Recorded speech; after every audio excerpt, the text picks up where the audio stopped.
प्रशासन के खिलाफ नहीं उतरी है, ये दरअसल उतरी है अपने मौलिक अधिकार के लिए।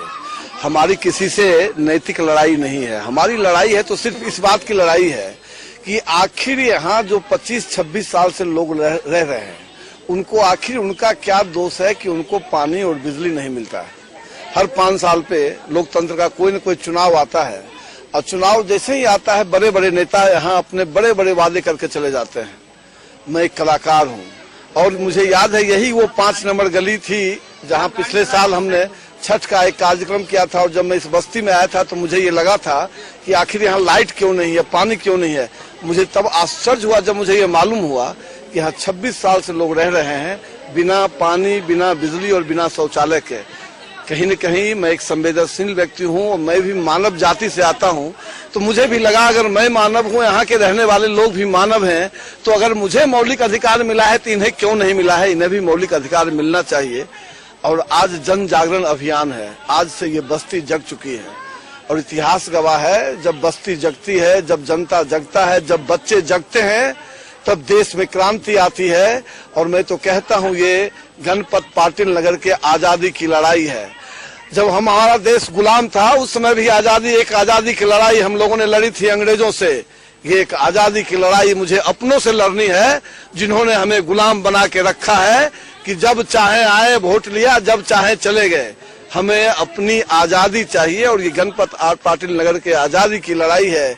और बहुत 26 सालों से इन लोगों ने हाथ जोड़ जोड़ के अब यही आप सोचिए कि आप मीडिया बंधु से मैं ये पूछना चाहता हूँ कि अगर ये बस्ती अवैध है तो आखिर यहाँ वोटर कार्ड कैसे बना, लोग वोट कैसे देते हैं।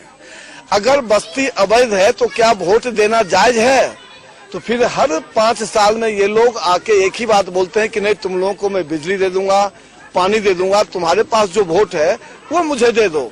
और फिर ये भोली भाली जनता जो बेचारे गरीब लोग हैं, कोई भी आदमी शौक से ऐसे जगह पे रहना नहीं चाहता है, भोली भाली जनता है, इनको ये ठगे लिए जाते हैं और 25 साल से ठगते आ रहे हैं।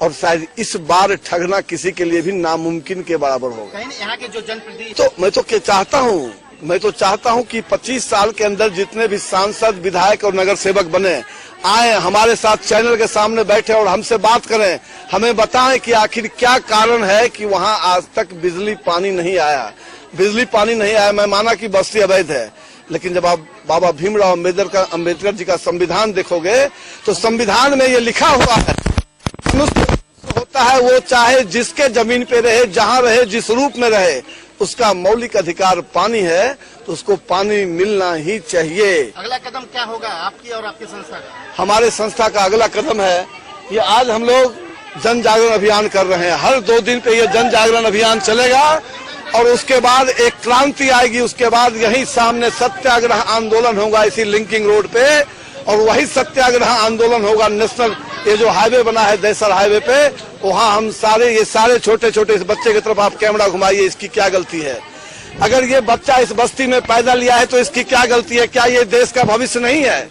जब हम देश के भविष्य की बात करते हैं बच्चों के लिए, तो क्या ये हमारे देश के भविष्य नहीं है। इनका क्या गलती है। यही गलती है ना कि इन्होंने इस बस्ती में जन्म लिया है। इनको शिक्षित होना बहुत जरूरी है, तभी हमारा देश बढ़ेगा और तभी हमारा समाज बढ़ेगा।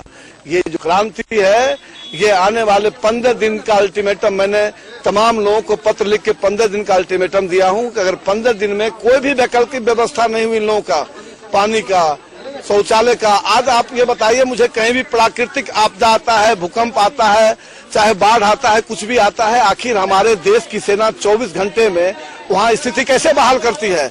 यहाँ तो 25 सालों से बाढ़ आया हुआ है, 25 सालों से भूकंप आया हुआ है। इस बस्ती में कोई सुध बुध लेने वाला नहीं है, इसलिए आज सारे बस्ती के लोग खुद ब खुद जग गए।